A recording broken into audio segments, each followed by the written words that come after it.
कठपुतली हुकूमत ना मंजूर, कठपुतली हुकूमत ना मंजूर। हम नहीं मानते।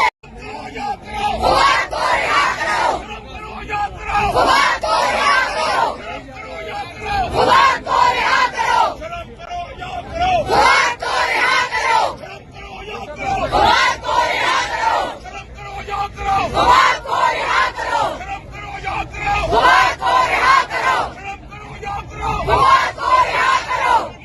गोली की सरकार नहीं चलेगी, नहीं चलेगी, की सरकार नहीं चलेगी, नहीं चलेगी, गोली की सरकार नहीं चलेगी, नहीं चलेगी। तेरे जानिसार बेशुमार, बेशुमार, राम तेरे जानिसार बेशुमार, बेशुमार, राम तेरे जानिसार बेशुमार, बेशुमार। शर्म करो हया करो फुआद को रिहा करो, इमरान तेरे जानिसार बेशुमार, बेशुमार, कठपुतली हुकूमत ना मंजूर, कठपुतली हुकूमत ना मंजूर।